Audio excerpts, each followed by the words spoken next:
ಕೋಲಾರ ನಗರದ ward number 9ರ ಜನರ ಆಕ್ರೋಶ. ಸುದ್ದಿಯ ವಿವರ. ವಾರ್ಡ್ ನಂಬರ್ 9ರ ದರ್ವೇಶ್ ಮೊಹಲ್ಲಾ ನಗರಸಭೆ ಚುನಾವಣೆಯಾಗಿ 4 ವರ್ಷ ಆದರೂ ನಮ್ಮ ವಾರ್ಡಿನ ಸಮಸ್ಯೆಗಳು ಯಾವುದು ಪರಿಹಾರ ಆಗಿಲ್ಲ. ನಮ್ಮ ವಾರ್ಡಿನ ಮುನ್ಸಿಪಲ್ ಸದಸ್ಯರಾದ ಅಶ್ವಥ್ ನಾರಾಯಣ್ ನಮ್ಮ ವಾರ್ಡಿಗೆ ಬಂದು ನಮ್ಮ ಕಷ್ಟಗಳನ್ನು ಒಂದು ದಿವಸ ಕೂಡ ಕೇಳಲಿಲ್ಲ. ನೀರಿನ ಸಮಸ್ಯೆ, ಚರಂಡಿ ಸಮಸ್ಯೆ, ಬೀದಿ ಬದಿ ದೀಪಗಳ ಸಮಸ್ಯೆ ಮತ್ತು ರೋಡ್ ಸಮಸ್ಯೆ.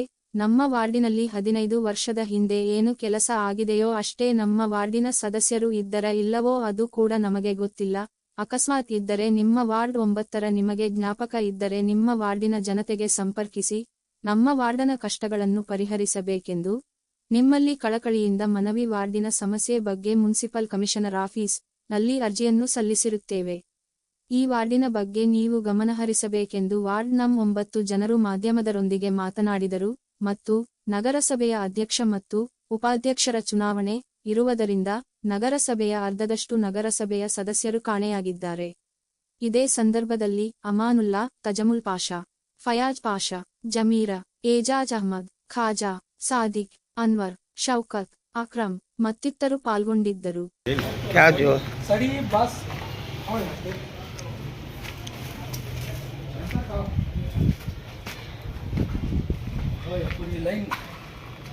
पूरी लाइन जाती सोवा वो साइड अब तक क्लीनिंग ही नहीं कुछ मोरी भी लाइट भी नहीं मोहल्ले में.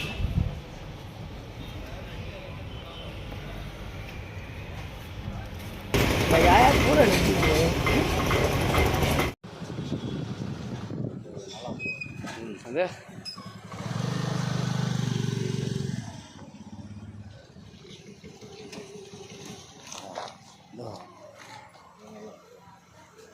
ಎಷ್ಟು ದಿವಸ ಎಷ್ಟು ತಿಂಗಳಿಲ್ಲ ಎಷ್ಟು ವರ್ಷ ಆಗಿದೆ ಸರ್ ಈ ಮೋದಿ ಕ್ಲೀನ್ ಮಾಡಿ ಸರ್ ಒಂದು ಆಗಿರ್ಬೋದು ನೋಡಿ. ಆ ಚರಂಡಿ ಈ ಚರಂಡಿ BMS ಸ್ಕೂಲ್ ಇರೋದಿಲ್ಲ. ಹಾಂ, ಸ್ಕೂಲಲ್ಲಿ ಚಿಕ್ಕ ಚಿಕ್ಕ ಮಕ್ಕಳು ಇರ್ತಾರೆ. ಜ್ವರ ಬಂದರೆ ಜವಾಬ್ದಾರಿ ಯಾರು? BMS ಸ್ಕೂಲ್ ಇರೋದು. ಹಾಂ ಆಯಿತು, ಒಂದು ವರ್ಷ ಮೇಲೆ ಆಯಿತು. ಜ್ವರ ಬಂದುಬಿಟ್ಟು ಸ್ಕೂಲ್ಗೆ ಬರ್ತಾ ಇಲ್ಲ. ಅಲ್ಲಿ ರಜಾ ಹಾಕಿದ್ದಾರೆ ಮಕ್ಕಳು. ಆ ಭವಿಷ್ಯದ ಮಕ್ಕಳದ ಭವಿಷ್ಯ ಯಾರು ನೋಡೋರು? ಜ್ವರ ಬಂದುಬಿಟ್ಟಿದ್ದಾರೆ.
ವಾರ್ಡ್ ನಂಬರ್ 9 ನಾವು ಕೌನ್ಸಿಲರ್ಗೆ ಅಶ್ವತ್ಥಪ್ಪನಿಗೆ ಗೆಲ್ಸಿದ್ದು ನಾವು ಎಲ್ಲ ಸೇರಿಸಿ.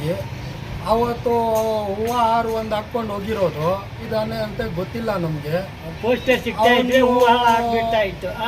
ಯಾವ ಕೆಲಸನೂ ಅವ್ನು ಗೆಲ್ಕೊಂಡು ಹೋಗಿದ್ದು ಅವತ್ತಿನಿಂದ ಅವ್ನು ಬಂದು ನಮ್ಮ ಹೆಂಗೈತೆ ಏರಿಯಾ ಏನೈತೆ ಬಾಧೆ ಅಂತ ನೋಡಲಿಲ್ಲ ಇವಾಗವರೆಗೂ. ಅವ್ನು ಒಂದು 3-4 ದಿನ ನೋಡ್ತೀನಿ ನಾವು ಪೋಸ್ಟರ್ ಹಾಕಿ ಒಂದು ಹೂವು ಹಾರು ಎಲ್ಲ ಹಾಕ್ಬಿಡೋಣ ಅಂತ ಇದ್ದೀನಿ. ಇಲ್ಲ ಅಂದರೆ ಅವ್ನು ಬಂದು ರಾಜೀನಾಮೆ ಕೊಡ್ಬೇಕು ನಮ್ಮ ಏರಿಯಾಕ್ಕೆ. ಅವನು ಯಾವುದೋ ದುಡ್ಡು ಐತೆ ಕುಕ್ಕರ್ ಕೊಟ್ಟಿದ್ದೀನಿ ಅಂತ ಗೆಲ್ಬಿಟ್ಟು ಹೋಗ್ಬಿಟ್ಟಿರೋದು. ಒಂದೊಂದು ಕುಕ್ಕರ್ 300-200 ರೂಪಾಯಿ ಕುಕ್ಕರ್ ಅದು ಕೊಟ್ಬಿಟ್ಟು ಗೆಲ್ಕೊಂಡು ಹೋಗ್ಬಿಟ್ಟಿರೋದು. ಬರಲಿ ನೆಕ್ಸ್ಟು ನೋಡೋಣ. ಇವಾಗನಿಂದ ನೋಡಿ ಒಂದು ಲೈಟ್ ಇಲ್ಲ, ಒಂದು ಲೈಟ್ ನಮ್ಮ ಏರಿಯಾಗೆ ಒಂದು ಲೈಟ್ ಇಲ್ಲ. ಮೋರಿ ಎಲ್ಲ ಬ್ಲ್ಯಾಕು, ರೋಡು ಎಲ್ಲ ಬ್ಲಾಕು, ಎಲ್ಲ ಫಸಿಲಿಟಿ ಹಾಳು ಮಾಡಿಬಿಟ್ಟಿದ್ದಾನೆ. ನೀರು ವ್ಯವಸ್ಥೆ ಹೆಂಗಿದೆ? ನೀರು ಏನಿಲ್ಲ, ನೀರು ಬಿಡಿ. ಅದು ಗೌರ್ಮೆಂಟ್ ನೀರು ಏನೋ ಬರ್ತಾ ಇದ್ದಾರೆ. ಬೋರು ನಾವು ಏನನ್ನ ಚಂದ ಮಾಡಿಕೊಂಡು ಮೋಟ್ರ್ ಹೋಗಿದ್ರೆ ನಾವು ಎಲ್ಲ ಚಂದ ಮಾಡಿಕೊಂಡು ಮೋಟ್ರ್ ಅಡಿ ಮಾಡೋದು ಎಲ್ಲ ನಾವೇ. ನಮ್ಮ ಏರಿಯಾನಿಂದ ಚಂದ ಮಾಡಬೇಕು, ನಾವು ಹಂಗೆ ಗೆಲ್ಲಿಸ್ಬಿಟ್ಟು ನಾವು ಚಂದ ಮಾಡಬೇಕು, ಅಷ್ಟು ಮಾತ್ರ ಬಿಟ್ಟಿದ್ದಾನೆ ನಮ್ಮ ಏರಿಯಾಗೆ. ಮತ್ತೆ ಈ ಟೈಮಲ್ಲಿ ಏನಾನ ಮುನ್ಸಿಪಾಲಲ್ಲಿ ಒಳಗಡೆ ಬಂದರೆ ಚಪ್ಪಲಿ ಎತ್ಕೊಂಡು ಹೊಡಿತೀನಿ ಅವ್ರಿಗೆ. ಯಾರಿಗಾನ ಓಟ್ ಹಾಕಕ್ಕೆ ಬಂದರೆ ಬಿಸ್ನೆಸ್ ಮಾಡಕ್ಕೆ ನಿಲ್ಸಿರೋದು ಅವರು ಕೌನ್ಸಿಲರು. ಪ್ರೆಸಿಡೆಂಟ್ ಎಲೆಕ್ಷನ್ನು ಮುನ್ಸಿಪಾಲಲ್ಲಿ ಏನಾನದು ಅವ್ರಿಗೆ ದುಡ್ಡು ಬರೋ ಟೈಮಲ್ಲಿ ಮುನ್ಸಿಪಾಲ್ ಬರೋದು. ಏರಿಯಾ ಕೆಲಸಕ್ಕೆ ಒಂದು ಸತಿನೂ ಬಂದಿಲ್ಲ. ಅಲ್ಲಿ ಬಂದುಬಿಟ್ಟು ನಮ್ಮ ಏರಿಯಾ ವಾರ್ಡ್ ನಂಬರ್ 9ಗೆ ಈ ಪರಿಸ್ಥಿತಿ ಇದೆ, ಲೈಟ್ ಆಗಬೇಕು, ಚಿರಂಡಿ ಕ್ಲೀನ್ ಮಾಡಬೇಕು ಅಂದರೆ ಯಾವಾಗೂ ಮೀಟಿಂಗು ಬಂದಿಲ್ಲ ಮುನ್ಸಿಪಾಲಲ್ಲಿ. ಒಂದು ಮೀಟಿಂಗಲ್ಲಿ ಮುನ್ಸಿಪಾಲ್ ಅವ್ರಿಗೆ ಗೊತ್ತಿಲ್ಲ ಈ ಏರಿಯಾ ಕೌನ್ಸಿಲರ್ ಯಾರು ಅಂತ. ಮುನ್ಸಿಪಾಲ್ ಅವ್ರಿಗೆ ಗೊತ್ತು, ಯಾಕಂದ್ರೆ ಒಂದು ಮೀಟಿಂಗು ಅಟೆಂಡ್ ಮಾಡಿಲ್ಲ ಅವ್ರು. ಅಂಥವ್ರಿಗೆ ನಾನು ಸೆಂಟ್ರಲ್ಲಿ ಹೋಗ್ಬಿಟ್ಟು ಅವ್ರಿಗೆ ಎಲ್ಲ ಬೀದಿಯಲ್ಲಿ ಏರಿಯಲ್ಲಿ ಓಟ್ ಹಾಕು ಅಂತ ಹೇಳ್ಬಿಟ್ಟು ನಮಗೆ ಬೀದಿಯಲ್ಲಿ ಓಡಾಡೋಕ್ಕೆ ಕೊಡ್ತಾ ಇಲ್ಲ ಜನ. ಇಲ್ಲಿ ಎಂಥವ್ರಿಗೆ ನೀವು ಓಟ್ ಹಾಕ್ಸಪ್ಪ ನೀವು ಅಂತ ನಮಗೆ ಬೈತಾ ಇದ್ದಾರೆ. ಕಚ್ರ ಇವರು ಕೆಲಸ ಮಾಡಿಲ್ಲ ಅನ್ನೋ ಪರವಾಗಿಲ್ಲ, ಬಂದ್ಬಿಟ್ಟು ಬೀದಿಯಲ್ಲಿ ಸಮಾಧಾನ ಕೊಡಬೇಕು, ಇವತ್ತಿಲ್ಲ ನಾಳೆ ಮಾಡ್ತೀನಿ ಅಂತ. ಬೀದಿಗೆ ಬಂದಿಲ್ಲ ಅಂದ್ರೆ ಸೆಂಟ್ರಲ್ಲಿ ಹೋಗಿ ಯಾರನ್ನ ಲೀಡರ್ಸ್ ಹೋಗಿ ಓಟ್ ಹಾಕಪ್ಪ ಅಂತ ಹೇಳಿ ಮನೆಯಲ್ಲಿ ಓಟ್ ಹಾಕ್ತಿದಾರಲ್ಲ, ಅವ್ರ ಪರಿಸ್ಥಿತಿ ಏನಿದೆ ಅಂತ ಅವ್ರ ಲೋಫರ್ ನಮ್ಮ ಮಗನಿಗೆ ಗೊತ್ತು. ಲೋಫರ್ಗೆ ಬೀದಿಯಲ್ಲಿ ಮನೆಯಲ್ಲಿ ಹೋಗಿ ಒಳ್ಳೆಯವ್ರು ಓಟ್ ಹಾಕಿ ಅಂತ ನಾನು ಹೇಳಿರೋದು. ಇವಾಗ ನಮಗೆ ಬೈತಾ ಇದ್ದಾರೆ ಇಲ್ಲಿ.